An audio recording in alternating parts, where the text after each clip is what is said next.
ಬೆಂಗಳೂರು ಏರ್ಪೋರ್ಟ್ನಲ್ಲಿ ಶುರುವಾಯಿತು ಹೊಸ ದಂಧೆ. ಕ್ಯಾಬ್ ಡ್ರೈವರ್ಗಳಿಂದಲೇ ಏರ್ಪೋರ್ಟ್ ಪ್ರಯಾಣಿಕರು ಇಲ್ಲಿ ಹಗಲು ದರೋಡೆ ಮಾಡ್ತಾ ಇದ್ದಾರೆ. ಪ್ರಯಾಣಿಕರ ಹಗಲು ದರೋಡೆ ಆಗ್ತಾ ಇರುವಂತದ್ದು. ಓಲಾ, ಓಬರ್, ರ್ಯಾಪಿಡೋ ಹೆಸರಿನಲ್ಲಿ ನಕಲಿ ಆಪ್ಗಳ ಬಳಕೆ ಆಗ್ತಾ ಇದೆ.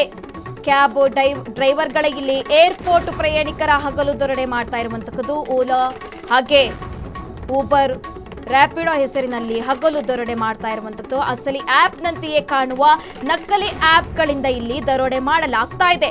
ಏರ್ಪೋರ್ಟ್ ಪ್ರಯಾಣಿಕರನ್ನೇ ಟಾರ್ಗೆಟ್ ಮಾಡಲಾಗ್ತಾ ಇದೆ. ಇಲ್ಲಿ ಬೆಂಗಳೂರು ಏರ್ಪೋರ್ಟ್ನಲ್ಲಿ ಶುರುವಾಯಿತು ಹೊಸ ದಂಧೆ ಅಂತ ಪ್ರಶ್ನೆ ಮೂಡ್ತಾ ಇದೆ. ಕ್ಯಾಬ್ ಡ್ರೈವರ್ಗಳೇ ಇಲ್ಲಿ ಏರ್ಪೋರ್ಟ್ನಲ್ಲಿ ಪ್ರಯಾಣಿಕರ ಹಗಲು ದರೋಡೆ ಮಾಡ್ತಾ ಇದ್ದಾರೆ.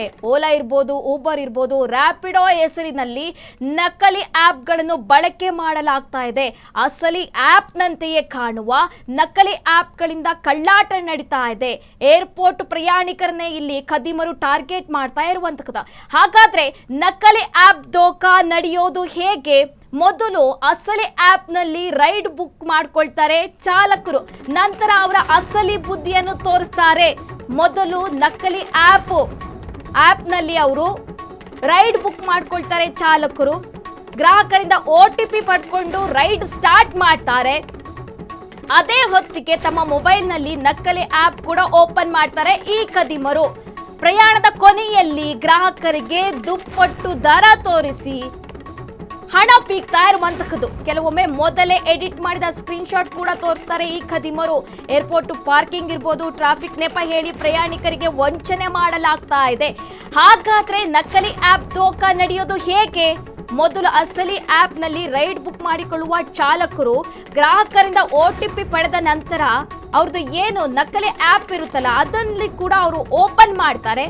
ನಂತರ ದುಪ್ಪಟ್ಟು ಹಣವನ್ನು ಇಲ್ಲಿ ಖದೀಮರು ಪೀಕ್ತಾ ಇರುವಂತದ್ದು. ಬೆಂಗಳೂರು ಏರ್ಪೋರ್ಟ್ನಲ್ಲಿ ಶುರುವಾಯ್ತಾ ಹೊಸ ದಂಧೆ ಅಂತ ಪ್ರಶ್ನೆಗಳು ಹುಟ್ಕೊಳ್ತಾ ಇದೆ. ಯಾಕಂದರೆ ಕ್ಯಾಬ್ ಡ್ರೈವರ್ಗಳು ಏರ್ಪೋರ್ಟ್ ಪ್ರಯಾಣಿಕರನ್ನೇ ಟಾರ್ಗೆಟ್ ಮಾಡಿ ಇಲ್ಲಿ ಹಗಲು ದರೋಡೆ ಮಾಡ್ತಾ ಇರುವಂತದ್ದು. ಓಲಾ ಇರ್ಬೋದು, ಊಬರ್ ಇರ್ಬೋದು, ರ್ಯಾಪಿಡೋ ಹೆಸರಿನಲ್ಲಿ ಇಲ್ಲಿ ನಕಲಿ ಆಪ್ಗಳನ್ನು ಬಳಕೆ ಮಾಡಲಾಗ್ತಾ ಇದೆ. ಅಸಲಿ ಆಪ್ನಂತೆಯೇ ಕಾಣುವ ನಕಲಿ ಆಪ್ಗಳಿಂದ ಇಲ್ಲಿ ಖದೀಮರು ಕಳ್ಳಾಟ ನಡೆಸ್ತಾ ಇದ್ದಾರೆ. ಅದರಲ್ಲೂ ಕೂಡ ಮೇಯ್ನ್ ಆಗಿ ಏರ್ಪೋರ್ಟ್ ಪ್ರಯಾಣಿಕರನ್ನೇ ಟಾರ್ಗೆಟ್ ಮಾಡಲಾಗ್ತಾ ಇದೆ. ಹಾಗಾದರೆ ನಕಲಿ ಆಪ್ ದೋಖಾ ನಡೆಯೋದು ಹೇಗೆ ಅನ್ನೋದು ನೋಡ್ತಾ ಹೋಗೋದಾದರೆ, ಮೊದಲು ಅಸಲಿ ಆ್ಯಪ್ನಲ್ಲಿ ರೈಡು ಬುಕ್ ಮಾಡಿಕೊಳ್ಳುವ ಚಾಲಕರು ಫಸ್ಟು OTP ತಗೊತಾರೆ. OTP ತಗೊಂಡ ತಕ್ಷಣ ನಂತರ ಅವರು ರೈಡ್ ಸ್ಟಾರ್ಟ್ ಮಾಡ್ತಾರೆ. ನಂತರ ಅವ್ರದ್ದು ನಕಲಿ ಆ್ಯಪ್ ಏನಿದೆಯೋ ಅದನ್ನು ಕೂಡ ಓಪನ್ ಮಾಡ್ತಾರೆ. ನಂತರ ರೈಡ್ ಆದಮೇಲೆ ಮೊದಲೇ ತೆಗೆದುಕೊಂಡಂತಹ ಸ್ಕ್ರೀನ್ ಶಾಟ್ ತೋರಿಸಿ ಪ್ರಯಾಣಿಕರಿಗೆ ಇಲ್ಲಿ ಖದೀಮರು ಹಣ ದೋಖಾ ಮಾಡ್ತಾ ಇದ್ದಾರೆ. ಕ್ಷಣ ಮಾತ್ರದಲ್ಲಿ ಸಾವಿರಾರು ರೂಪಾಯಿ ಪೀಕ್ತಾ ಇದ್ದಾರೆ ಅಲ್ಲಿನ ಚಾಲಕರು.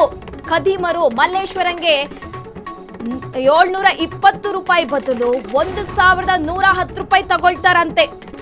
ಎಲೆಕ್ಟ್ರಾನಿಕ್ ಸಿಟಿಗೆ 1330 ರೂಪಾಯಿಗೆ ಬದಲಾಗಿ 2000 ರೂಪಾಯಿ ಡಿಮ್ಯಾಂಡ್ ಮಾಡ್ತಾರೆ.